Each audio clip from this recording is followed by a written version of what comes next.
রাজশাহীতে প্রস্তুতি ঠিক কতটা সম্পন্ন হয়েছে, কি কি প্রস্তুতি সেখানে গ্রহণ করা হয়েছে, এই যাবতীয় খবরাখবর আমরা রাখবো সেখান থেকে।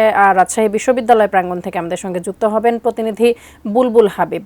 বুলবুল, ঠিক কি অবস্থা রাজশাহীর একটু জানতে চাই। বিভিন্ন জায়গা থেকে আমাদের সহকর্মীরা আমাদের সঙ্গে যুক্ত হয়েছিলেন, জানাচ্ছিলেন সেখানকার প্রস্তুতির খবরাখবর। আপনার কাছ থেকে রাজশাহীর খবরাখবর একটু জানতে চাই।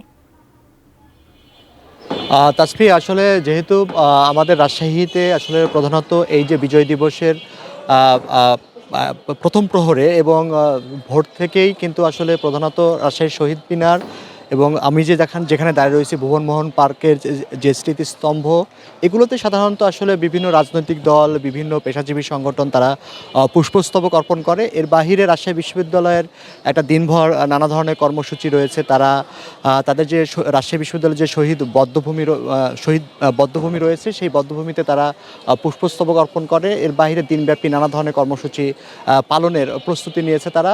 বিশেষ করে সেখানে আলোচনা সভা, বিভিন্ন আলোচনা সভা সহ ক্রীড়া প্রতিযোগিতা, এ ধরনের কর্মসূচি কিন্তু রাজশাহী বিশ্ববিদ্যালয়ের পক্ষ থেকে নেওয়া হয়েছে দিনব্যাপী। এছাড়া জেলা প্রশাসনের পক্ষ থেকে একটা বড় ধরনের কর্মসূচি তারা পালন করে থাকে। তারা মুক্তিযোদ্ধাদের সংবর্ধনা প্রদান করে থাকে, যুদ্ধাহত যারা মুক্তিযোদ্ধা রয়েছে তাদের সংবর্ধনা দিয়ে থাকেন। এবং প্রত্যেকটা প্রতিষ্ঠানে, শিক্ষা প্রতিষ্ঠানগুলোতে কিন্তু ক্রীড়া প্রতিযোগিতা বা সাংস্কৃতিক অনুষ্ঠানের আয়োজনের উদ্যোগ নেওয়া হয়েছে এবং আলোকসজ্জা, যেটা সরকারি ভবনগুলোর আলোকসজ্জাকরণ, সেই কার্যক্রম কিন্তু সন্ধ্যার পর থেকে আমরা দেখতে পাবো, সেটা বলছে জেলা প্রশাসনের পক্ষ থেকে। অর্থাৎ হচ্ছে তারা এই মহান বিজয় দিবসকে উদযাপনের জন্য যে প্রস্তুতি করা প্রয়োজন সেই প্রস্তুতি নিয়েছেন। তো বলা যায় যে আসলে জাঁকজমকপূর্ণভাবে এই মহান বিজয় দিবস উদযাপন করবেন, এমনটিই কিন্তু প্রত্যাশা করছেন রাজশাহীর আপামর জনসাধারণ। তো তাসফিয়া, এই ছিল এখান থেকে মহান বিজয় দিবসের উদযাপন প্রস্তুতির খবর।